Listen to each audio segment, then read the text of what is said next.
Hi everyone, my name's Tracy. If you have followed my YouTube channel for a while or checked out my blog post on my website where I give away my free SVGs, you know that I typically do content that has to do with Cricut and Cricut Design Space, showing you my screen with the Cricut Design Space software. Today we're going to do things a little bit different. xTool reached out to me and asked me if I'd like to do a collaboration with one of their lasers. And of course, who wouldn't?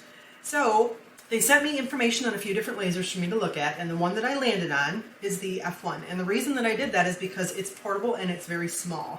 My craft room is in the basement, so I needed something that was smaller. And they also sent me an air purifier because I don't have a window in my craft room, so this helps get rid of the smell. Because of the fact that it is portable, I was absolutely tickled with the fact that you can take this to craft shows if that's something that you do. Back in the day when I used to do craft shows, I used to make little ornaments and sign, like little pins, and I would personalize them with a little black Sharpie or some paint. And I'm sure you know, sometimes doing a handwritten, if you're not really good at handwriting, it can be kind of shaky and doesn't look very good. It looked nice, it could pass, but the things that you can do with this laser are absolutely amazing. And the fact that you can take it to a craft show and do it within minutes because this thing is super fast, you're going to be amazed. So of course I said yes, I would love to do a collaboration, so that's what I did. So that's what this video is going to be about. I'm going to show you some of the projects that I tested. Now keep in mind, I'm still learning, but my goal to show you and to learn with you the different things that we can make. So they did send me, along with the laser, you get a pack of different supplies. There's different things in there. This is a slate coaster. There's some metal business cards, some charms like a little dog tag, little wood slices, different things that you can use. These little patches right here. So I went through and I tested a few of the different things. This one right here you can also put on a hat, but I tested the little patch. I did some pencils. I was running around the house trying to find all the things that I could use with my laser. Kind of like when I first got my Cricut and I wanted to see all the things that I could label. So I did some little pencils. I did do one of their little metal business cards. I also did, back when I used to sell keychains and badge reels, I would add a little charm to them. So I had a whole container of charms. And they're all engraved on the front. And then I thought, well, let me see what I can do, how they'll look if I put something on the back. So I did a few different ones of those, kind of dialing in the settings to make them a little bit darker. So I'll show you how I did those as well. Found some popsicle sticks. If you are a crafter, I'm sure you know what these little wood ornaments look like. I did some engraving on the front, and I'll show you what those look like as well. I also did one that didn't turn out quite as dark, so I kind of had to adjust my settings. It's one thing with this laser, it is wonderful to find settings if you are doing any kind of research with the F1. You'll see a lot of people will ask, just like with the Cricut, what product did you use? What settings did you put it on? How did you cut it? How did you make it? It's the same thing with the laser. Everybody needs to learn, so everybody's always asking about settings. And what I have read over and over in the different blogs that I've seen and the different YouTube videos and Facebook groups, everyone says, I can give you the settings, but you need to test it and see how it's going to work. And that is absolutely true. I did a little box, one of these little, like if you ship things or if you sell things, I did a little box on the top of that. If you know me and you have followed me for a while, you know that I am a tote bag fanatic. So when I saw one of the videos that shows that you can do this on a canvas tote bag, I was tickled to death. So I put one of my designs on a tote bag as well, and I'll show you how to do that. But I think that's it. So I'm going to go ahead and jump into the software so I can show you guys the projects that I did and show you the settings that I did for the projects that I did make. So follow along with me. Let's go ahead and get started. Okay, so here we are inside of xTool Creative Space. This is the software that we use with the xTool, with the F1 that I'm going to be using. You can also use a program called Lightburn. I have not used it, but I have heard them talk about it. So if you're familiar with that, you can use that as well. You can see that my computer, or my laser, is connected to my computer via Wi-Fi. When you first connect it to your computer, you have to use the USB port that comes with it, but then you can use Wi-Fi, and I will link the video on how I figured out how to do that because I couldn't figure it out on my own, but I will link the video on my blog post and also in the description here. So first I just want to show you, you've got your few things in here. You've got your shapes. These are your basic shapes. If you click on this, there are more shapes. I have not used all of these yet, but this is what I've used, and this is what I'm going to show you how to do it. You can insert different lines and circles. When you bring in an image, which I'm going to show you, how I set it up for my tote bag. That was the only one that I really did not video to the point where I thought that you could see what I was doing. So I'm going to go ahead and I'm going to do new, import image. That's what we want. Okay, so I'm going to go to my designs and I'm going to do my craft. That's what I do. I have the PNG saved and I also have the SVG. If you guys are interested in this SVG, I'll also leave links for that for where you can find them on my website. These are free SVGs that I'm using, that I have designed, that are on my website. So I'm going to use the SVG. I'm just going to go ahead and open this. Yes, I want it to scale because it's too big. Okay, and I'm going to scale this down. Okay, this, if you see the little boxes, it's going to show you where it's centered on here. Now this design, this is just one layer, so I don't have to worry about changing anything around as far as, I'll show you what I mean here. Let me bring in another design. Import image. Let's go to this one here. This is another one that I did. I'm going to bring in the SVG, and you can see that this is, let me make this smaller so it's out of the way here. This one is, oops, two different layers. This, and then you have this here. Now, if we were to combine this, like to grab it like this, and unite it, then it's gone. So I don't want to do that. I want to be able to burn that in there also. So let's undo that. I'm going to select this one, and I'm going to turn engrave. It'll let me here. And this one also to engrave. Now I want to grab both of these. I'm going to come up here and I want to subtract. So now what that's going to do is it's going to leave me one image, this whole thing, like the project that I did before. I'll pop it in the screen here so you can see it. But you'll be able to see that this will all engrave together now. Okay, but since I'm not using this one, I'm going to go ahead and delete that. I just wanted to show you what I was talking about. So what you need to do, I'm actually going to make this bigger because it's going to be going on my tote bag. And if you see the tote bag that I made, because you can't get much bigger on the F1, you might be better if you're going to do a tote bag to do a smaller version. I have seen the smaller version, the tote bags, and I have heard people say, I've watched a few other videos, and I saw in one of the Facebook groups that somebody else said they would not recommend doing canvas because it weakens your fibers so that it can make your bag ripped. Now the one that I did, the speed and the settings that I'm going to give you, it didn't affect my canvas at all. It just looks like it's just, it almost looks like it's embroidered on there. It's not, but I checked after I read that, and the fibers on mine have not been affected, so I don't know if it's because I went slower, but you do want to keep that in mind. So I would obviously test before you do anything. You don't want to lose supplies, especially if it's somebody who's asking you to do something. You always want to test. Okay, so I'm just going to go ahead and center this here. And for my tote bag, I'm checking my settings that I had written down here. Let's see. We're going to do the blue light. I'm going to do power at 90%. So you can either type it in or you can move your scale back and forth. My speed, I'm going to do 350. And I'm only doing one pass. This is going to be on engrave. And the lines per centimeter is 100 right here. So if you see it went to engrave, now that it's darker, that's how you know it's going to be engraved. Okay, and then you have to do framing. And I'm going to turn my machine on. My other camera is recording, so hopefully I can piece this all together so you guys can see what I'm doing. But with this one, we do have to take out, I'm just going to lift this up and push this back. We're going to take this plate out of here. And I'm just going to flip this over so you guys can see this is the one I'm doing here. Trying to move my camera so that it doesn't bounce all around. I'm just going to go ahead and lift this up.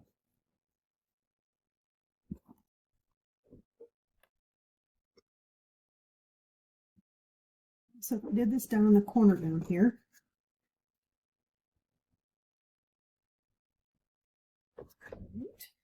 and you can see the lasers right here. They need to be on top of each other. And the way that you do that Let's go ahead and you keep twisting this knob over here, which I don't think you can see it. Let me pick my camera up here. This is the knob, okay? By picking that knob up, I apologize for the bouncing, then you just, that's how you direct where the laser is going to go. You want to make sure they're on top of each other, okay? So now that I have that set up, I'm going to click on the computer here. I'm going to click framing, and that's going to show me where it's going to go. So I don't know if you can see, but right now for me it's a little bit too big. So I'm going to make it smaller. See those blue lines there? So I'm going to go ahead and just scale this down. And I want to move it around. And I think that looks good. That'll actually fit right inside there. Okay, so now I'm going to click stop framing. And now what I would do, I'm going to go ahead and I'm going to click process. Okay, and normally you would hear a beep. I have my beeps turned off. It's a setting that it kept going off while I was trying to record, so I wanted to turn the noise off so you guys wouldn't hear that. Okay, so now this is going to go ahead and it's going to engrave into the tote bag. Sorry, I'm stumbling over my words. I'm trying to make sure that you guys can see everything that's going on here. Okay, so we want to now drop this down. And I'm going to click start.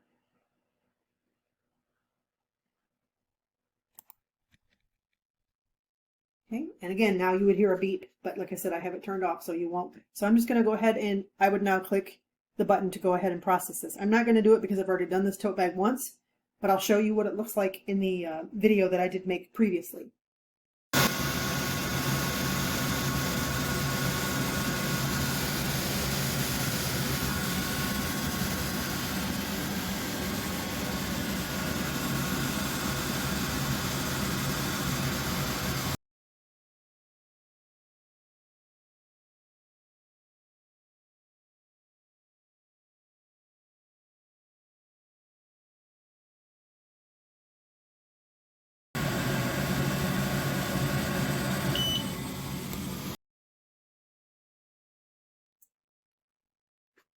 Okay, so now we're going to imagine that this is done.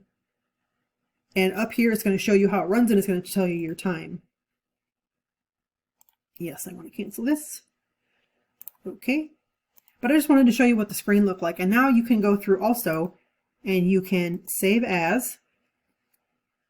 I'm going to go back through here. I have mine saved in xTool. And I'm going to save it right here. Craft. And then I'm going to save that. And now that file is saved for when I come back next time. I don't have to do anything else if I'm going to use the same tote bag, if I want to have it look the same. But that's it with this software. So I'm going to go through and I'm going to show you a few other projects. And on my screen, I will put up the settings that I used. But just keep in mind, remember, whatever project that you're doing, you guys always want to make sure that you test first. But let's go ahead and check out the rest of the projects that we made.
there you go, guys. You got to see the first few projects that I made with my F1 laser. What do you think? Did you like them? If you are new like me and would like to follow along with my journey, please give me a follow. I'm loving figuring this out and I would like to share it with you guys. Speaking of sharing, I'm going to go ahead and share the free SVG files that I showed in the video. There are a couple that are not on my website. One's free, one is available for purchase. The one here that you see is available in my Creative Fabrica shop, and you can also find it in my Design Space profile. This one here is available for purchase in my Design Bundle store, but you can also find it for free in the Cricut Design Space profile. You can find more of my freebies in my freebie library. I would love for you guys to check it out. I also want to let you know that all the designs that I make, I always leave the names of the fonts that I use because I am a font hoarder and I always want to know the names of the fonts. So I assume that everyone else wants to know them as well. So on my website, you'll be able to see the names of the fonts that I use in all my designs and the links to where you can find them. Thanks so much for being here, guys. I appreciate you. Have a great day.